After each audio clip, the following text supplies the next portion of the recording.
Hello दोस्तों, मैं संजीव। आज से हम स्टार्ट करने वाले हैं मॉडर्न हिस्ट्री। मॉडर्न हिस्ट्री हमारा स्टार्ट होता है व्यापारिक कंपनियों के आगमन से। और सबसे पहले व्यापारिक कंपनी कब आई थी? तो 1498 में आई थी। और कौन सी व्यापारिक कंपनी थी? तो वो थी पुर्तगाल, है ना, पुर्तगाली कंपनी। तो एक एक करके हम सारी कंपनियों के और पूरा मॉडर्न हिस्ट्री हम देखेंगे। सबको पता है कि मॉडर्न हिस्ट्री से most of the important question बनते हैं एग्जाम में। तो चलते हैं, स्टार्ट करते हैं। पुर्तगाली के बारे में आज हम डिटेल में पढ़ लेते हैं और जितने क्वेश्चन बनते हैं आप अंडरलाइन करते चले जाइएगा और नोट करिएगा। बात करते हैं वर्ल्ड मैप के ऊपर। अगर पुर्तगाल के बारे में देखें तो पुर्तगाल एक यूरोपीय नहीं, ये यूरोपीय कंट्री है एक, है ना। जबकि भारत जो है वो एशिया का एक कंट्री है, ये है भारत। पुर्तगाली भारत पहुँचे कैसे, कब पहुँचे, ये स्टोरी क्या है? तो सिंपल सी स्टोरी है, समझिएगा। पुर्तगाल के एक राजा थे जिनका नाम था हेनरी द नेविगेटर। इन्होंने पुर्तगालियों को प्रोत्साहित किया पूर्वी क्षेत्र में व्यापार करने के लिए। और इसी समय सन 1487 ईस्वी में एक व्यक्ति थे जिनका नाम था बार्थोलोमिया दियाज। अच्छे से याद रखिएगा, बार्थोलोमिया डियाज। ये जो थे, इन्होंने ही सबसे पहले पूर्वी क्षेत्र की खोज की कोशिश की। और ये पुर्तगाल से चले भी थे, अच्छे से याद रखिएगा, ये पुर्तगाल से चले भी थे। और पुर्तगाल से चलने के बाद ये यहाँ तक आकर रुक गए। और ये क्षेत्र जो है, ये क्षेत्र का नाम रखा गया बाद में, क्या इस क्षेत्र का नाम जाना गया उत्तमासा अंतरीप के नाम से, उत्तमासा अंतरीप।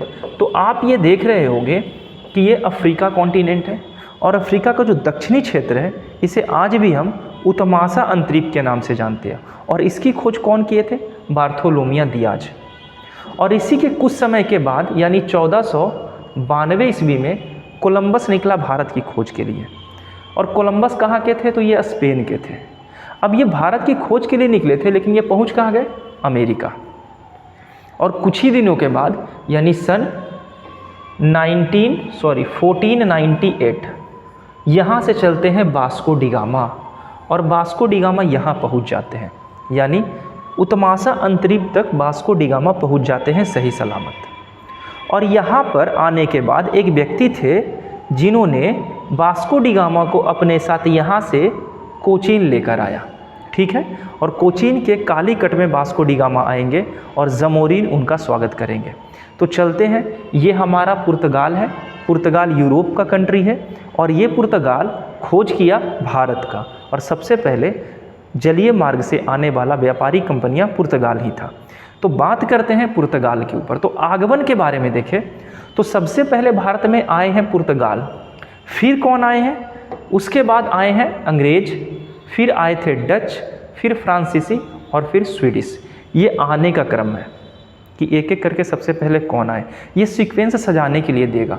तो 1 नंबर, 2 नंबर, 3 नंबर और 4 नंबर, ये आने का क्रम है। व्यापारिक कंपनियां जब भारत आई थी, लेकिन व्यापारिक कंपनियों ने फैक्ट्री कैसे कैसे खोली थी? तो सबसे पहले फैक्ट्री पुर्तगाल ही खोला था। पुर्तगाल पहले आए थे और पुर्तगीज पहले कंपनी भी खोले थे।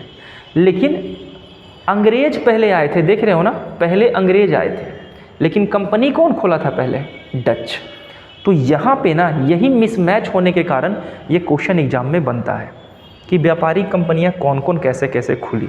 तो पहले पुर्तगाल खोला था अपना कंपनी कोचीन में 1503 में, डच खोला था मसूलीपट्टनम में 1605 में, और इसके बाद अंग्रेज खोले थे मसूलीपट्टनम में ही 1611 में। जबकि अंग्रेज डच से पहले अंग्रेज आए हैं। तो अगर व्यापारिक कंपनियों के आगमन का क्रम आपसे पूछा जाए तो आगमन के क्रम में पहले पुर्तगीज, अंग्रेज, इसके बाद डच।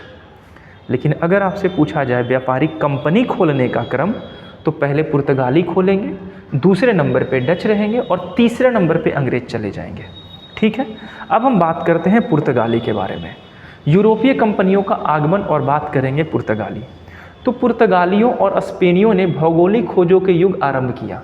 पुर्तगाली राजकुमार, नाम आपको हम बता चुके थे, हेनरी द नेविगेटर, इन्होंने ही प्रयास किया था कि पूर्वी क्षेत्र में व्यापार किया जाना चाहिए। अब बात आता है बार्थोलोमिया डियाज का, सन 1487। उत्तमासा अंतरीप याद होगा आपको, दक्षिण अफ्रीका का क्षेत्र। उत्तमासा अंतरीप की खोज की, जिसे तूफानी अंतरीप कहा जाने लगा। और उत्तमाशा अंतरीप कहाँ था? तो अफ्रीका के जो नीचे का क्षेत्र था उसे उत्तमाशा अंतरीप कहते हैं। तो ये जो क्षेत्र आप देख रहे हैं, अच्छे से देख लीजिए, ये मेरा है मेडागास्कर का क्षेत्र। मेडागास्कर मूवी आप लोग देखे होंगे। ये मेडागास्कर का क्षेत्र है और ये दक्षिण अफ्रीका है, और यही क्षेत्र हमारा कहलाता है क्या? उत्तमाशा अंतरीप। और वास्को डी गामा भी यहीं तक आए थे, ठीक है, याद रखिएगा। अब्दुल मजीद एक व्यापारी था, पथ प्रदर्शक, और अब्दुल मजीद ने वास्को डी गामा को यहाँ से उठाकर भारत पहुँचाया था। वास्को डी गामा खुद से भारत तक नहीं आया था, यहीं तक वो रह गए थे। तो आगे अगर बात करें हम, 1492 स्पेन के निवासी कोलंबस भारत पहुंचने का मार्ग खोजते हुए कहाँ पहुंच गए? अमेरिका। जाना था जापान, पहुंच गया चीन। यही बात हो गया कोलंबस के साथ। कोलंबस को आना था भारत और ये कहाँ पहुंच गए? तो ये अमेरिका की खोज कर दिया। तो ये बहुत बार क्वेश्चन पूछा गया, अमेरिका की खोज किसने और कब किया? तो कब किया वाली बात याद रखिएगा, किसने किया था ये तो आपको अच्छे से पता होगा। वास्को डी गामा सबसे इम्पॉर्टेंट नाम है पुर्तगालियों का, क्योंकि यही वो पहला आदमी है जो भारत आया था। उत्तमाशा अंतरीप यानी केप ऑफ गुड होप के नाम से भी इस क्षेत्र को जानते हैं। समुद्री मार्ग से 14 मई 1498 को भारत सफलतापूर्वक पहुंचा। और भारत के किस क्षेत्र में पहुंचा था? तो भारत के केरल के क्षेत्र में पहुंचा था। ये जो क्षेत्र आप देख रहे हैं, ये हमारा है केरल का क्षेत्र, और ये था कोचीन बंदरगाह, और यहीं पे सबसे पहले वास्को डी गामा पहुँचे थे। आगे चलते हैं, बात करते हैं पुर्तगालियों के बारे में। यूरोपीय देशों में सर्वप्रथम पुर्तगाली भारत आए थे। वास्को डी गामा ने यूरोपीय से भारत के लिए समुद्री मार्ग की खोज की। वह पुर्तगाली शासक के प्रतिनिधि के रूप में भारत आए थे, यानी हेनरी द नेविगेटर ही इनको भारत भेजा था, ठीक है। वास्को डी गामा ने गुजराती पथ प्रदर्शक, क्या नाम था? अब्दुल मजीद। मैं ये नाम ऑलरेडी ले चुका हूँ पहले। अब्दुल मजीद की सहायता से कालीकट बंदरगाह पहुँचे, कप्पक डापू द्वीप में अपना बेड़ा लगाया। तो यही सब क्वेश्चन अब चुन चुन कर पूछा जाता है कि वास्को डी गामा किसकी सहायता से भारत पहुँचे थे और कहाँ पहुँचे थे। तो अब्दुल मजीद जो गुजरात का व्यक्ति था, और यही वास्को डी गामा को उत्तमाशा अंतरीप से उठाकर भारत तक पहुँचाने का कार्य किया। कालीकट के राजा उस समय कौन थे? जमोरीन। और जमोरीन उनका नाम नहीं था, पैतृक उपाधि थी। उन्होंने ही वास्को डी गामा का स्वागत किया था। तो ये जो बातें हम लोग अभी किए, इसका स्क्रीनशॉट आप ले सकते हैं। इसमें इंपॉर्टेंट बातें नोट करने वाली बात क्या थी? बार्थोलोमिया डियाज 1487 में उत्तमाशा अंतरीप की खोज किए थे। कोलंबस निकले थे भारत की खोज करने के लिए, लेकिन खोज लिया उन्होंने अमेरिका। इसके बाद वास्को डी गामा 14 मई 1498 को भारत पहुंचने में सफल हो गए, और वास्को डी गामा को भारत पहुंचाने में मदद करने वाला व्यक्ति का नाम है अब्दुल मजीद। अब चलते हैं आगे।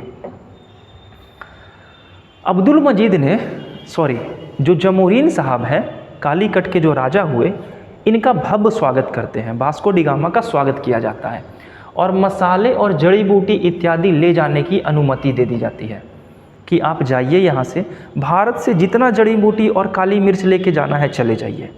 और यही तो चाहता था Vasco D gamma. Vasco D gamma ने कालीकट बंदरगाह से एक अरबी जहाज पकड़कर जमोरीन को उपहार दे दिया, यानी यहीं से एक जहाज पकड़ा और यहीं जमोरीन को दे दिया, और जमोरीन खुश भी हो गया, है ना। वास्को डी गामा भारत से काली मिर्च लेकर अपने हेक्टर नामक जहाज से पुर्तगाल पहुंचा। तो एक क्वेश्चन यहाँ और बनता है कि ये बता दीजिए वास्को डी गामा किस जहाज से भारत आया था? तो जहाज का नाम था हेक्टर नामक जहाज। हेक्टर मुनरो नहीं, वो गवर्नर जनरल थे। ये है हेक्टर नामक जहाज से वास्को डी गामा भारत आया था। आगे चलते हैं। वास्को डी गामा ने इन वस्तुओं की बिक्री, यात्रा के व्यापार निकालने के बाद भी 60 गुना का फ़ायदा हुआ। आने जाने में जितना पैसा खर्च हुआ ना, उसको काट कर 60 गुना ज़्यादा मुनाफा कमाए थे वास्को डी गामा, जब वो वहाँ जाकर काली मिर्च का व्यापार किए थे। आगे चलते हैं। पेड्रो अल्वेज केब्रल, ये 1500 में भारत आने वाला दूसरा पुर्तगाली था। ये इम्पॉर्टेंट है, याद रखिएगा। पहला पुर्तगाली तो वास्को डी गामा था, दूसरा पुर्तगाली, पहला पुर्तगाली तो 1498 में आया है, दूसरा पुर्तगाली 1500 में आया है, और उसका नाम था अल्वारेज केब्राल। और वास्को डी गामा फिर आएंगे 1502 में। 1502 में वास्को डी गामा दूसरी बार भारत आएंगे और 1524 में वास्को डी गामा तीसरी बार भारत आएंगे और यहीं पे इनकी मृत्यु हो जाएगी। तो याद रखिएगा, वास्को डी गामा पहली बार 1498, दूसरी बार 1502 और तीसरी बार 1524 में भारत आए हैं। आगे चलते हैं। 1503 में पुर्तगालियों ने कोचीन में अपनी पहली फैक्ट्री खोली थी। अच्छे से याद रखिएगा, पुर्तगालियों की पहली कोठी कोचीन यानी केरला में खोला गया था 1503 में, और कुन्नूर में दूसरी फैक्ट्री स्थापित की, और कुन्नूर भी क्षेत्र केरल का ही है। तो दूसरा फैक्ट्री याद रहे चाहे नहीं रहे, पहला फैक्ट्री याद रखना है कि 1503 में खोला गया था कोचीन में। अब बात करते हैं अल्मीडा। अल्मीडा कौन है? तो अल्मीडा है पहला पुर्तगाली गवर्नर जो पुर्तगालियों का गवर्नर बन के भारत आया था। अल्मीडा आया था 1505 में और रहा था 1509 तक। 1505 में फ्रांसीसी डी अल्मीडा प्रथम पुर्तगाली वायसराय बनकर भारत भेजा गया कि जाइए और भारत में पुर्तगाली सत्ता की स्थापना कीजिए। अल्मीडा का मूल उद्देश्य शांतिपूर्वक व्यापार करना था। उसने ब्लू वाटर पॉलिसी अपनाई। ये क्वेश्चन बड़ा हाईलाइटेड है। उस पुर्तगाली वायसराय का नाम बताइए जिसने ब्लू वाटर पॉलिसी का अनुसरण किया था। तो ब्लू वाटर पॉलिसी का अनुसरण करने वाले पहले पुर्तगाली वायसराय थे जिनका नाम था अल्मीडा। आगे चलते हैं, यानी शांत जल की नीति। 1508 में अल्मीडा और संयुक्त मुस्लिम सैनिक बेड़े के साथ युद्ध चला और युद्ध में जिसमें अल्मीडा पराजित हुआ। अल्मीडा संयुक्त बेड़े के साथ पराजित होता है और संयुक्त मुस्लिम बेड़े में कौन कौन शामिल था? गुजरात, मिस्र और तुर्की के मुसलमान शामिल थे। तो अच्छे से याद रखिए, क्वेश्चन पूछा है। अल्मीडा जब 1508 में संयुक्त मुस्लिम बेड़े के साथ लड़ा था तो उस मुस्लिम बेड़े में कौन कौन से देश के मुसलमान शामिल थे? तो था गुजरात का, मिस्र का और तुर्की का। परंतु 1509 में यानी अगले ही साल अल्मीडा अपना रिवेंज वापस ले लेता है, मुस्लिम सैनिक बेड़े को पराजित किया और 16वीं शताब्दी में हिंद महासागर पुर्तगाली सागर के रूप में परिवर्तित हो गया। यानी हिंद महासागर पर पहले मुस्लिम बेड़े का राज था जिसमें गुजरात, तुर्की और मिस्र के मुसलमान शासन कर रहे थे। अल्मीडा उससे लड़ता भी है लेकिन हार जाता है। अगले साल अल्मीडा फिर मेहनत करता है और फिर लड़ता है और इस बार अल्मीडा सफल हो जाता है और पूरा हिंद महासागर भारत के नीचे वाला क्षेत्र में है। ये तो आपको पता होगा, ये क्षेत्र हिंद महासागर कहलाता है ना, और ये सब क्षेत्र अरब सी कहलाता है और ये है बे ऑफ बंगाल, ये तो आपको पता होगा। तो हिंद महासागर पर अब पुर्तगालियों का राज होने लगा।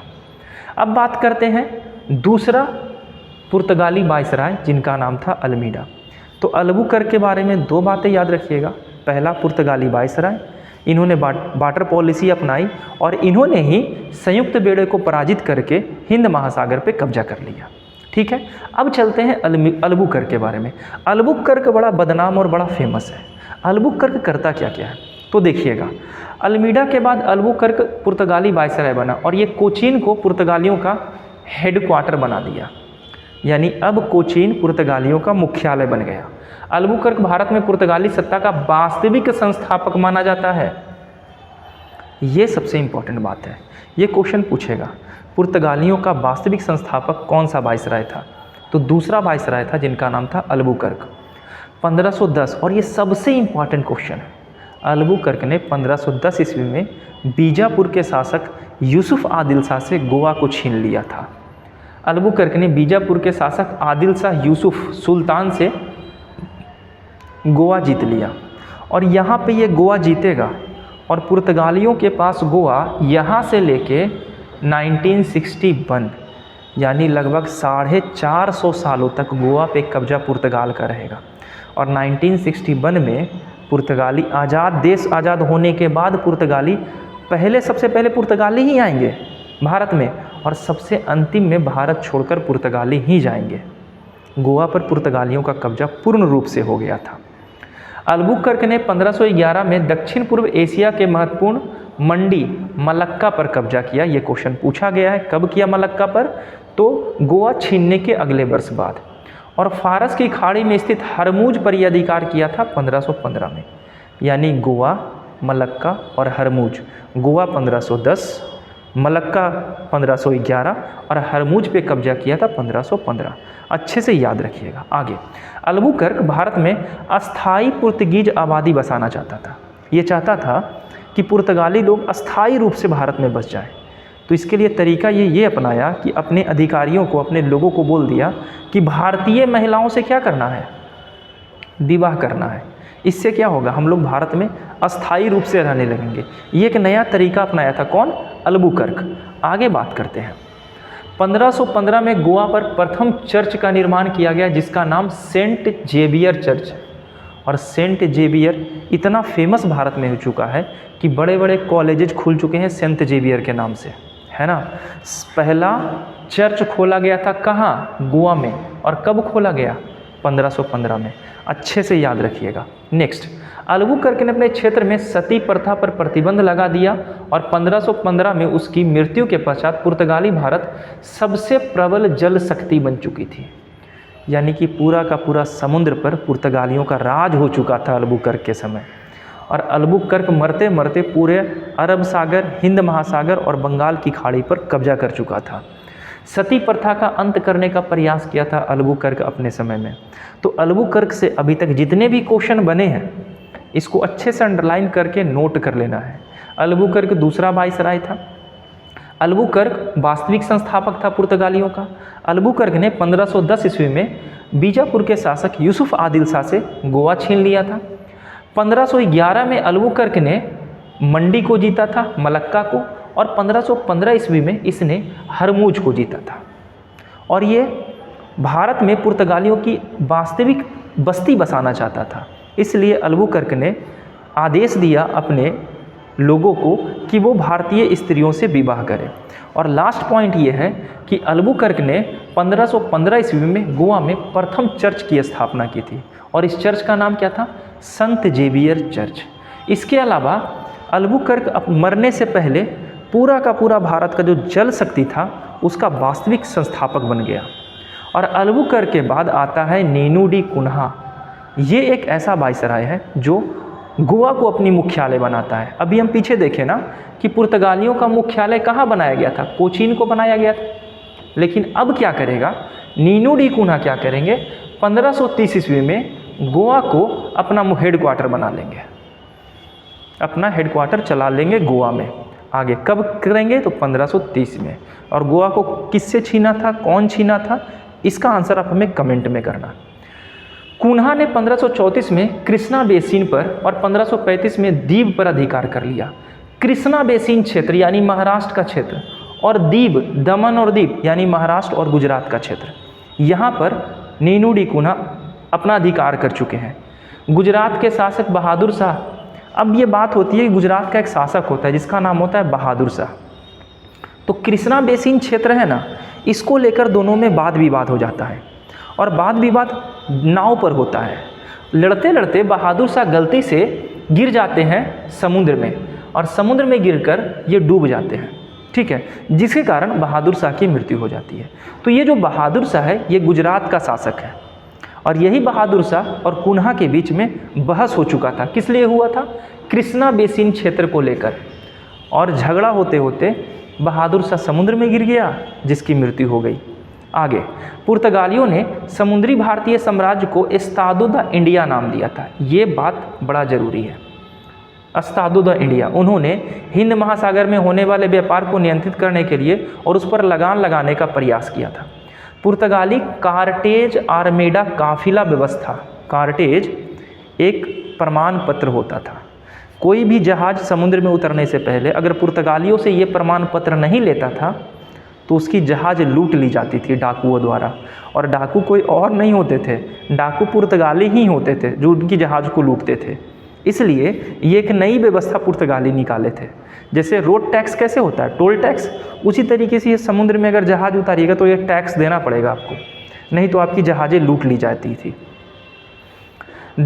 एशियाई व्यापार पर गहरा प्रभाव डाला। पुर्तगाली अपने आप को सागर का स्वामी कहते थे तथा कार्टेज आर्मेडा व्यवस्था उचित ठहराते थे कि जो मैं टैक्स ले रहा हूँ ना ये सही है। और पुर्तगाली एक क्वेश्चन बीपीएससी पूछा था कि वो कौन सी कंपनियां थी या कौन से लोग थे जो बंगाल की खाड़ी में लूट मार करते थे। तो बंगाल की खाड़ी में लूट मार पुर्तगाली ही करते थे। अगर आप ये कार्टेज लेकर नहीं जाते हैं तो आपकी जहाज़ों को लूट लिया जाता था। आगे चलते हैं। इस व्यवस्था के अंतर्गत कोई भी भारतीय अरबी जहाज़ पुर्तगाली अधिकारियों से परमिट लिए बिना अरब सागर में नहीं जा सकता था। 1560 में गोवा में ईसाई धर्म न्यायालय स्थापित हुआ था और 1542 में पुर्तगाली गवर्नर मार्टिन डिसूजा के साथ ईसाई संत जेवियर भारत आए थे। यही ईसाई है प्रसिद्ध ईसाई संत जेवियर, जिनके नाम पर गोवा में संत जेवियर चर्च की स्थापना की गई थी। और गोवा में संत जेवियर चर्च की स्थापना कब की गई थी, इसका आंसर आप हमें कमेंट में कीजिएगा। पुर्तगालियों को भारत और जापान के बीच व्यापार करने का श्रेय दिया जाता है कि सबसे पहले जापान से व्यापार, जापान भी एक समुद्री क्षेत्र है ना, द्वीपों का क्षेत्र है। होन्शु, हुकैडो, शिकोकू, ये सारे द्वीपों का नाम है। आगे, पुर्तगाली मध्य अमेरिका से तंबाकू लेकर आए थे, आलू और मक्का लेकर आए थे। तो ये जो आलू का जितना वैरायटी आप देखते हैं ना, ये तंबाकू ये पुर्तगाली लेकर आए थे और ये क्वेश्चन बहुत बार पूछा गया है। नेक्स्ट, पुर्तगालियों ने भारत में प्रिंटिंग प्रेस आरंभ किया था। अनानास, पपीता, बादाम, काजू, मूंगफली, शकरकंद, लीची, संतरा, अलग अलग क्षेत्रों से पुर्तगाली भारत में लेकर आए थे, इसीलिए आज हम इन चीज़ों का नाम हम जानते हैं। आगे चलते हैं। अब बात करते हैं डच। तो डच आज हम बात नहीं करेंगे, आज हम पुर्तगाली तक ही बात की है। इससे ज़्यादा क्वेश्चन पुर्तगाली से नहीं बनेगा। MCQs में 1-2 क्वेश्चन में जो आपसे पूछा हूँ, इसका आंसर मैं उम्मीद करता हूँ आप कमेंट में दीजिएगा। अगर आप मेरा वीडियो अच्छा लगा होगा तो लाइक कीजिए, शेयर कीजिए। मैं इसी पे मल्टीपल चॉइस क्वेश्चन बना कर लाऊँगा और देखूँगा कि आप कितना मेरा वीडियो अच्छे से देख रहे थे। मिलते हैं नेक्स्ट वीडियो में। धन्यवाद।